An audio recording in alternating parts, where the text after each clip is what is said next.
Hello, friends. Hope you're well and that the summer is slowly bringing warmth to your life. If you like warmth. If you don't, I hope it passes quick. There's always a little something for everybody. Yeah, it's been a while and I thought to pick up the mic and have a little chat with you, with myself, with the mic. I saw, it was the chapter 10, no? When I posted, Katia Lisa's. And then this week I had a conversation with Josephine as well. So we are in 2-digit numbers. And it's been a beautiful process. I can see with the podcast, beautiful in the sense that it's beginning to occupy a beautiful space in my life. It brings me through a reflection. It brings me closer to people in a way that maybe outside of my profession is not my super best skill, because I strangely like to be by myself a lot. I say strangely because, by becoming public, I'm also putting myself out there, and it's kind of like a little paradox inside, the fact that I'm so solitary and at the same time I'm doing this. But I'm seeing the process, I'm seeing what is bringing to me, the type of dynamic and the type of mental process that is bringing into my life, and it's very beautiful. And with the interview with Joe the other day, also nice to see how different they become. With Katia Lisa, we had like clear direction, and we were both very chatty and engaged and with a lot of questions. And with Naomi was also super light in a way, yeah. And with Joe, I don't know her super much, so it was like I just wanted to spend time with her. So we just sat like two old ladies in a porch and discussed life without really going anywhere. It was super cool. So I see that as well. That I don't know how it translates to you, but it's it's bringing me into these places. And the hours before or the days before anything that I do in the podcast, I'm in a beautiful reflective mind space, which I like a lot. Not so much, not only thinking, but just reflecting with my whole body in the direction, in the questions, in the new person that I'm going to meet, or when it's like this, a single one, in what is it that I want to share. And this one I thought to mention a little bit about fragility. There was a moment in the conversation with Joe that we talk about feeling powerless or powerful, and I think we both acknowledge in that moment that we are going through a moment that we feel, we feel engaged, we feel a certain type of, I think powerful is a strange word to use, in a reality where you control absolutely nothing. But like confident in possibilities, I suppose I would say it. But then I was reflecting actually that maybe describes more a previous period, because the last 2-3 weeks, maybe month, I feel a little fragile. Maybe that's the word I would come with. A little more tired, a little less inspired, a little, with tiredness also comes a certain small heaviness in your body. Maybe the ideas don't flow the same way, or the sense of connection with the muse is not as clear. And then this alternation between joy and sadness that we have in life, maybe there is moments that the waves of sadness are more visible. And then every moment of light fragility, even if it is nothing serious and your health is not at threat, they always remind you of the bigger grievances in life, yeah, they remind you of proper pain, of missing people, of being unsuccessful, bringing a relationship forward, and ultimately on our own pain and our own death.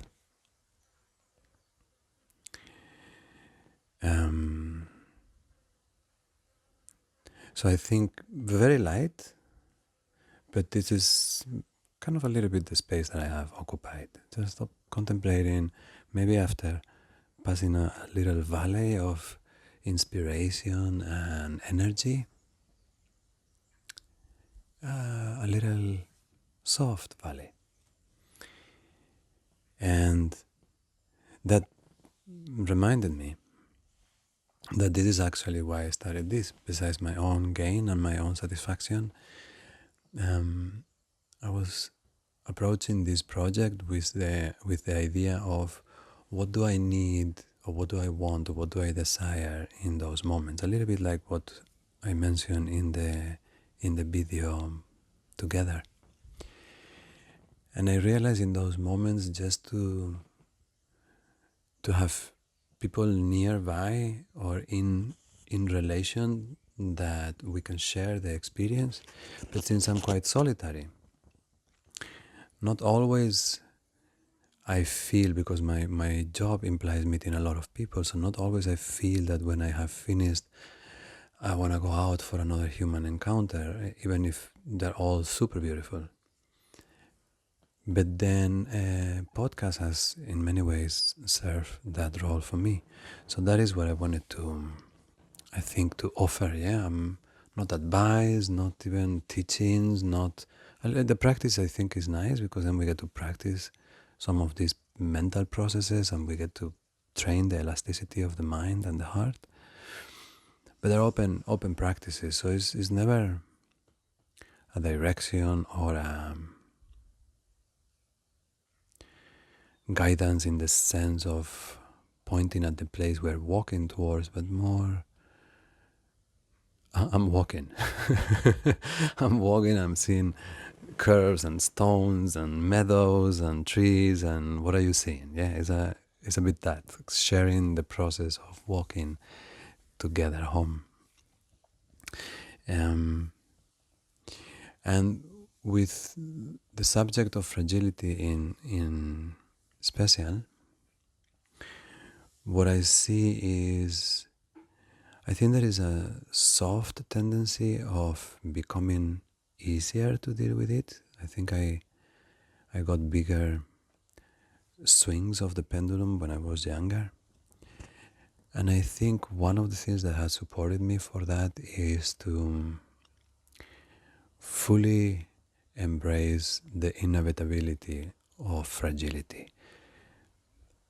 I know we know it. I know we know it, that we are finite, that all life is impermanence, there is an inherent entropy to form that means that it's decomposing, and that while the absolute is eternal, any manifested shape is decaying, regardlessly, is inevitable, yeah? And we know this.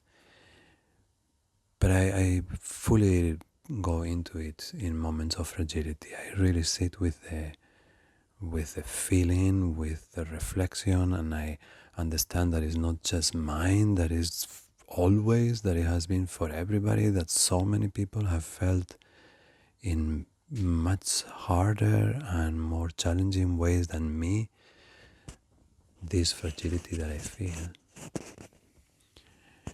And that even in higher realms and moving beyond this shape into others that are more refined, as long as it's a shape, it will oscillate, it will transform. And in order to emit energy to source, needs to receive energy from source and needs to emit energy from source. And this process, another way to call it, is also death of the form. The form dies, change, shapes. And the energy wave behind the form, that continues and changes and metamorphoses, and then yes, one day will merge with the whole. But the impermanence of our formful existence,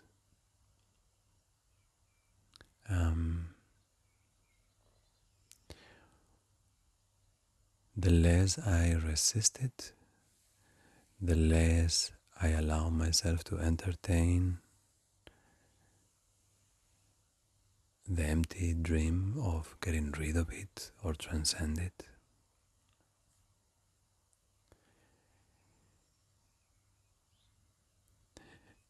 The less I try to swim upstream or up landslide, imagine a little rock in a landslide, and the whole landslide on the side of the mountain is falling down, and you are this little stone.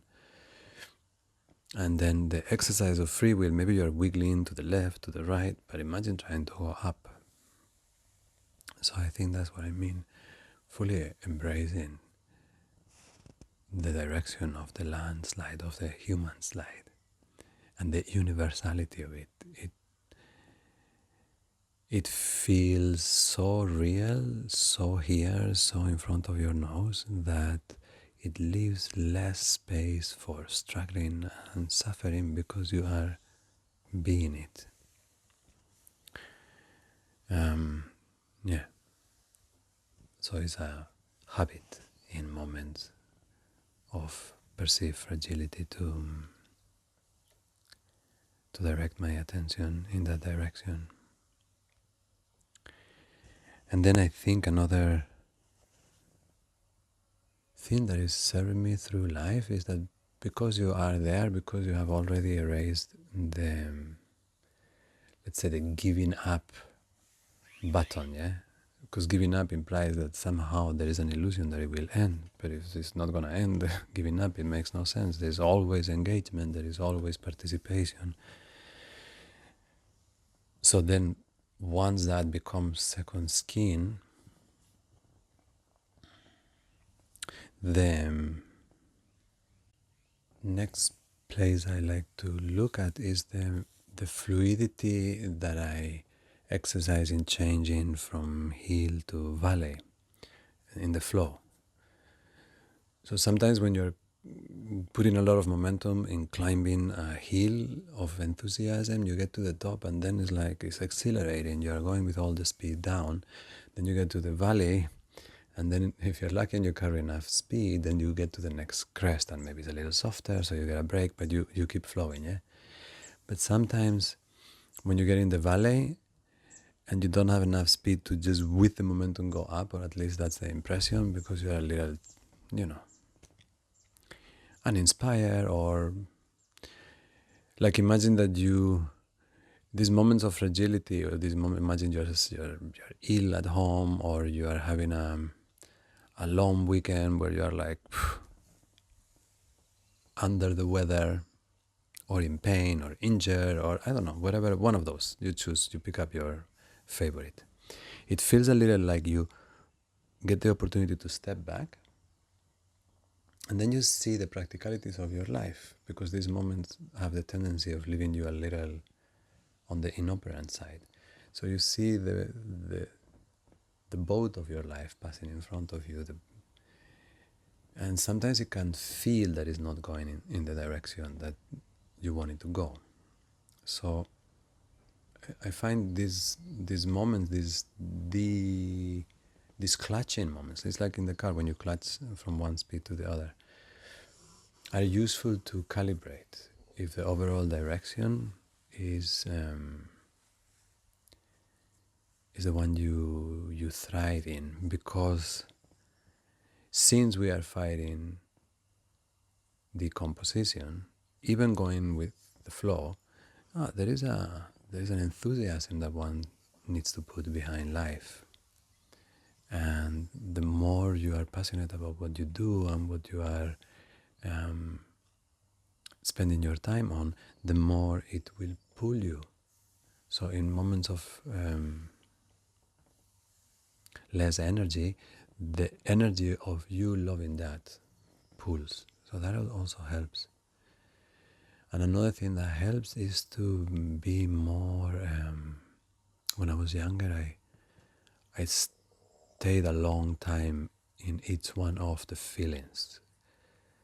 And I think I thought that I couldn't move faster, but I think now looking back that maybe it was more of a choice that I wanted to admit. And now being older, I realized that you can go from sad to less sad voluntarily after a while. Maybe not after a couple of minutes, but maybe after a couple of hours. And you can go from thinking that things are dark and gray and there is no hope into, really consciously turn the gaze towards the sources of light and synchronize with the awareness of that frequency and hold it. And you can do that. And there is quite a strong inertia from the karmatic pool of our tendencies. But I see it's possible to flow from emotion, to hold on to the story with a little less of a grip. The sense of humor of life. And then before you know it, whichever valley you were in, it has become a different valley or another mountain or a lake, and you are all wet. But yeah, this is where I've been the last month or so, working, slowing down the rhythm a little when I saw that, no matter how much enthusiasm I have, you still need to manage your energy levels.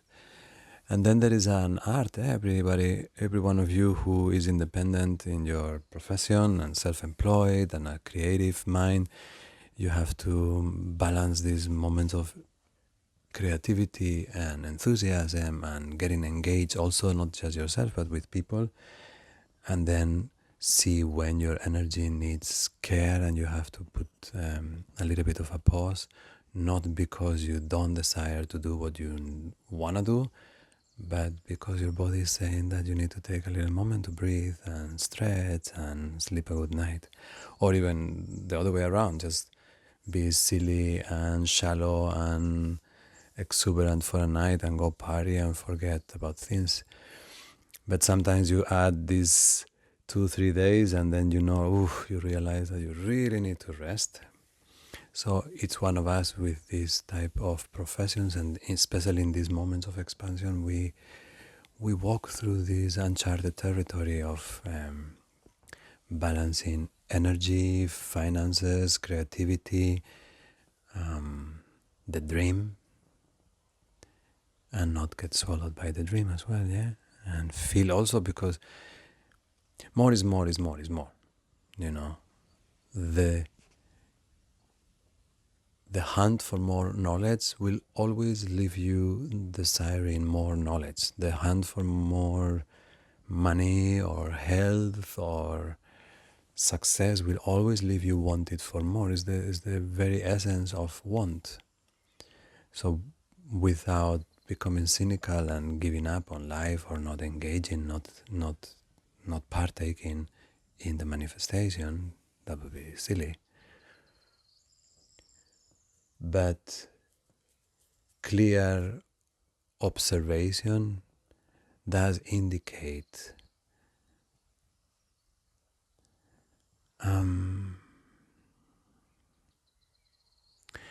an experience of intent, an intention and desire that also understands that it's possible to soften it. The same way that we can engage tighter around our desires and like really put fuel behind them and believing in them,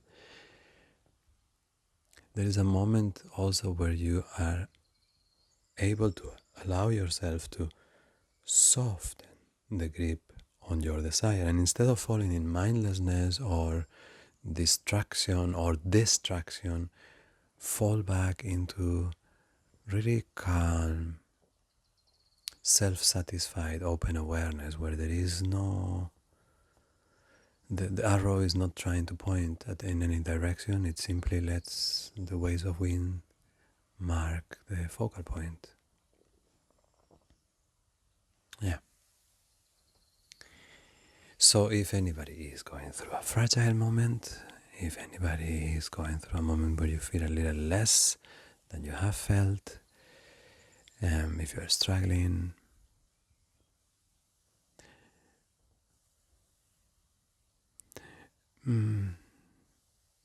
yeah, I'm not really struggling. That's not what I meant to say. Yeah, I'm not. That's not the nature of this talk. It's more like it's not weird. It's not weird. It fucking happens all the time. Yeah, like we struggle, we go through valleys, we go through moments. Yeah. So, no drama. I just was a little less inspired, a little more tired, a little more achy in my body, a tiny bit more sad. But I thought more than share my story, which I suppose is always useful, more like, if anything remotely similar is happening in your field, well, there's the two of us, just so you know. Yeah, and there's been many before, and there will be many after. So we're together in that. Also, not just in seeing clear, we are also together when we are lost. Maybe even more so. Mhm. Yeah, that's my reflection today. Thank you for listening. Thank you for giving me feedback. Thank you for engaging and sharing the videos of the interviews. Subscribe and all that things that people say in the Telegram group. Those of you who are around here in the south of Portugal, just, if you have any friend that you think would be interested, bringing them into the group as well. And yeah, I'm enjoying, so cool that you're enjoying. Big hug.